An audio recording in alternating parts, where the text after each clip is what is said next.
안녕하세요. 방구석 김 사장입니다. 오늘 함께 나눌 얘기는 팩웨스트은행 주가 22% 폭락 위기 신호입니다. 퍼스트 리퍼블릭 은행 파산 이후에 다음 파산 위기 은행으로 지금 팩웨스트 은행하고 웨스턴 얼라이언스 은행이 지목되고 있는 상황입니다. 그 중에 지금 특히 팩웨스트 은행의 주가 움직임이 심상치 않습니다. 이건 이제 팩웨스트 은행의 일봉 차트인데 이날이 이제 5월 4일 정도 돼요. 5월 4일에 급락 한번 하고 이제 어제 한 번 더 급락을 한 겁니다. 그래서 급락한 폭이 22% 정도 됩니다. 굉장히 크게 하락한 거죠. 이게 왜 그랬냐면 이 하락이 팩웨스트가 이제 어제 밝힌 거예요. 한 주 동안 9.5%에 달하는 예금이 유출되었다. 이렇게 발표를 했습니다. 팩웨스트는 이제 SEC에 이거를 보고를 했는데 예금 유출이 주로 5월 4일, 5월 5일 이렇게 이틀간 일어났다. 현재 예금자들이 은행에 예금하는 것을 두려워하고 있기 때문에 예금이 유출된 것이다. 뭐 이런 뉘앙스로 보고서를 올렸어요. 이런 발언은 아마도 현재 위기는 예금자들의 센티멘털 약화로 인한 일시적인 일이다. 이렇게 뭐 의사를 표현하고 싶어 하는 것 같은데 문제는 그게 아니었습니다. 진짜 문제는 이 팩웨스트 뱅크의 대응이에요. 팩웨스트 뱅크가 예금 유출에 대한 대응으로 자산 매각과 배당금을 줄이는 계획, 그리고 연준의 재할인 창구를 이용하겠다고 밝힌 것이죠. 이게 굉장히 충격적이라서 이제 어제 급락을 한 것입니다. 그러면 일단 자산 매각이랑 배당금을 줄이는 거는 이해하겠는데 재할인 창구 이용이 뭐냐, 이 좀 궁금하실 거예요. 간단하게 설명하자면 연준의 재할인 창구 이용, 은행이 연준의 할인 창구를 이용한다는 건 돈이 부족하다는 의미예요. 즉 예금자에게 돌려줄 돈이 실제로 은행에 없는 거죠. 그러니까 은행이 실제로 돈이 지금 없는 거예요. 연준의 재할인 창구란 은행이 유동성이 부족해서 연준에게 보유한 채권을 팔거나 아니면 일정 시점 후에 뭐 되사겠다, 그러니까 대출을 해달라는 거죠. 대출하는 거래를 하는 경우 연준의 디스카운트 윈도우를 이용했다고 말합니다. 이게 이제 디스카운트 윈도우가 재할인 창구예요.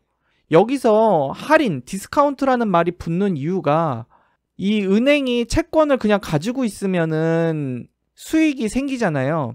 일정 기간만 이제 보유해도 이자를 그만큼 주는 거니까.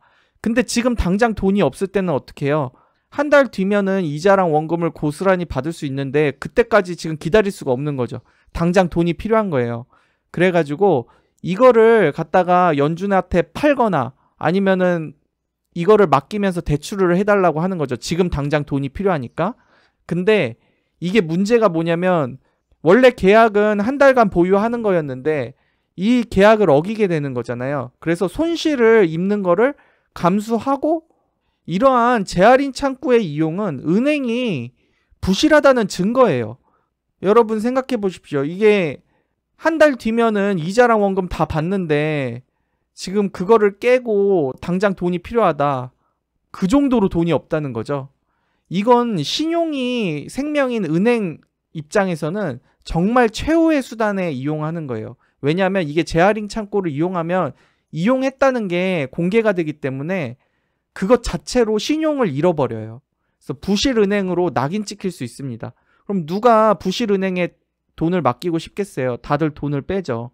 그러면 더 예금 유출이 가속화될 수 있는 거죠. 결국 팩웨스트 은행이 예금 인출로 인해 얼마나 큰 위기 상황에 처했는지 지금 이제 투자자 모두가 알 수 있게 돼버린 거예요. 이거를 팩웨스트 은행이 자기가 밝혔으니까. 개인적인 결론.